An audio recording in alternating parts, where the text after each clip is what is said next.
निशंक होई रे मना, निर्भय होई रे मना, प्रचंड स्वामीबळ पाठीशी नित्य आहे रे मना, नित्य आहे रे मना. जय शिवदत्त श्री स्वामी समर्थ महाराज. श्री स्वामी समर्थ ताई. श्री स्वामी समर्थ ताई. मी 2 दिवस झाले फोन लावून राहिली पण तुम्ही फोन नाही उचलत आहे. आवाज गेला होता ना ताई. हा हा बरं. आवाज आता कसं बसला. काय? आता छान आहे. मला अनुभवच आहे का याच्यावर. सांगा ना ताई, कुठून बोलताय तुम्ही? मी गुजरात नवसारीवरून बोलते. नवसारीवरून. अच्छा. नाव सांगू शकता का? माझं नाव संगीता आहे. अच्छा अच्छा. कधीपासून आहेत ताई स्वामी सेवेत? मला 2 वर्ष झाले. अरे वा. मी तुम्हाला फोन दगदग करत होता, काय सांगू असं होत होतं. असं जीव घाबरत होता मला. अरे बापरे. आणि काय काय सेवा करता ताई तुम्ही? मी तर म्हणजे पहिले मी मोबाईल मध्ये तारक मंत्र ऐकत होती. मला इतकं खूप आवडायचं तारक मंत्र. असं ऐकलं तर डोळ्यातून पाणी यायचं मला. हो हो हो खरंय. असं स्वामींचे गाणं ऐकलंय का, माझ्या असं डोळ्यातून पाणी येतं. पाणी येतं. खरंय. तेवढी ताकदच आहे ताई त्याच्यात. ते अशक्य ही शक्य करतील स्वामी असं ऐकलं ना तर डोळ्यातून पाणीच येतं. हो हो हो खरंय. आणि मग काय मग अनुभवलं? पहिले तर मी असं तारक मंत्र ऐकायची. नंतर मग मला वाटलं आता स्वामींची सेवा करायची. मग माझी बहीणची जाव होती ना, ती म्हणे त्यांच्या सेवा करायला म्हणे खूप पाळावं लागतं म्हणे, नॉनव्हेज नाही चालत, असं नाही चालत. मग तेव्हा मी नॉनव्हेज खायची. मग मी चला आता नॉनव्हेज सोडून देऊ. मग मी किती 1-1.5 वर्ष झाले नॉनव्हेज सोडलंय. ओ अरे वा.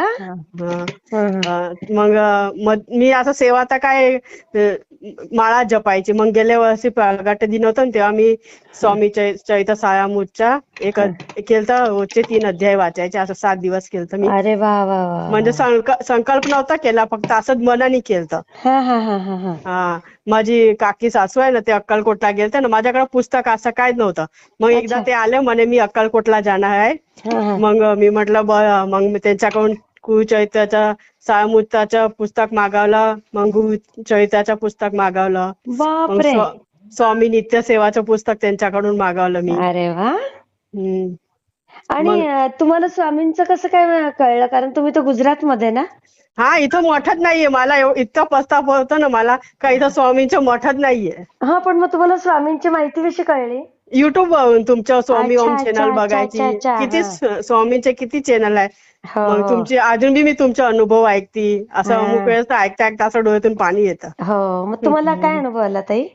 आता माझी काय शॉप आहे, कपड्यांची दुकान आहे. तर आता किती 2 वर्ष झाले पण ती शॉप चालतच नाहीये. भाडं सुद्धा नाही निघत आहे. असं पहिले 3,000 भाडं होतं. ते एकदम गलीमध्ये होतं. मग मेन रोडावर घेतलं तर आता 7,000 भाडं आहे. बापरे. तर काय भाडं सुद्धा नाही निघत. लोक असं इतकं स्वस्त मागते ना. पण आम्ही किती जागेवर फिरलं, गेला माल पण आम्हाला इतका महाग भेटतो ना. आम्हाला काय 20-30 रुपये 35 रुपये असं भेटते. आणि अमुक वेळेस तर महिन्याला तर 4-4 5-5 दिवस धंदा बी नाही होत. अरे बापरे. असं होतं. मग मी गेल्या महिन्यात स्वामींना सांगितलेलं, स्वामी एक बी महिना असा नाही गेला का असा पूर्ण महिना धंदा झाला असेल मला. स्वामी पुढच्या महिना असं करा का मला धंदा होईल चांगला. मग गेल्या महिन्यात पूर्ण महिना चांगला धंदा झाला देवा. स्वामींची कृपा. आता कायम, आता तुम्ही अनुभव शेअर केला ना ताई, तुमचा कायमच धंदा आता छान चालेल बघा. मग गेल्या महिन्यात भाडं बी निघलं. बचत तर काय जास्त झाली नाही पण भाडं बी चांगलं निघलं. मग मी महिला सेवा ग्रुप मध्ये ऍड आहे ना, तर मी सीमाताईकडून आता बुधवार 30 तारखेला का असं काही मेसेज टाकलेला. म्हटलं मला प्रदीप दादाकडून सेवा घ्यायची आहे. मग त्यांनी मेसेज शुक्रवारी मला केला. तर प्रदीप दादानी सेवा दिली आहे मला. शनिवारपासून सेवा चालू केली. मी हनुमानच्या मंदिरात गेली, लिंबूला लविंग ते लावून सगळं करायचंय. पण सेवा खूप मोठी आहे, तेवढा वेळ बी नसतो माझ्याकडं. मला मुलगा आणि सून, माझे दोघं सुरतला जॉबला जाते. लोक सकाळी निघून जाते. मग सगळं घरचं काम आवरायचं.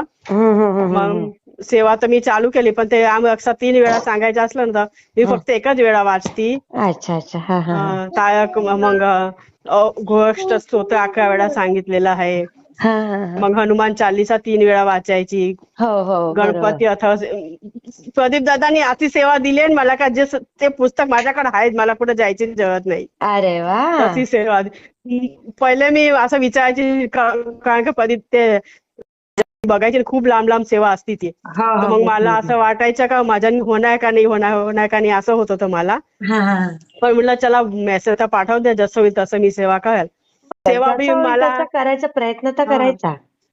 सेवा बी मला अशी भेटली का सगळे पुस्तकं माझ्याकडे आहे. अरे वा. बघा किती छान ताई. मला एकदा जायचंय नाशिकला प्रदीप दादांना भेटायला. जाऊन या जाऊन या. खूप छान ताई, मी शेअर करते. आणि तुमचा आवाज खूप गोड आहे. अरे बापरे. मी दुकानात बसले तुमच्या हे अनुभव बी आहे. ती स्वामीनारायण नाव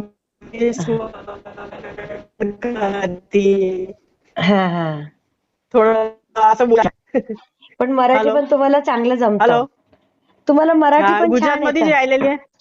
गुजरातमध्ये राहिली, गुजरातमध्ये शिकलेली आहे मी. अच्छा अच्छा. त्याच्यामुळे बोलायला थोडं येऊन जातं. पण मराठी चांगलं समजतंय तुम्हाला. समजतं पण बोलला थोडा मिक्स होऊन जाता. नाही खूप छान ताई, मी शेअर करते. दुकानात बसले बसले ब्लाऊजची हात सिलाई करते.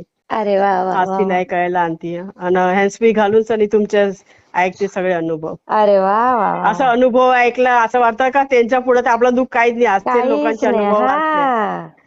खरंय खरंय, हे एकदम लाख मोलाचं बोललात ताई तुम्ही.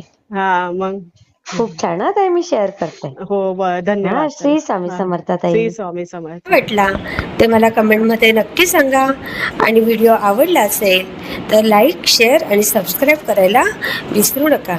आणि हो, तुमचेही असेच काही अनुभव असतील तर या दिलेल्या नंबरवर रात्री 9 ते 10 ह्या वेळेमध्ये तुम्ही शेअर करू शकता.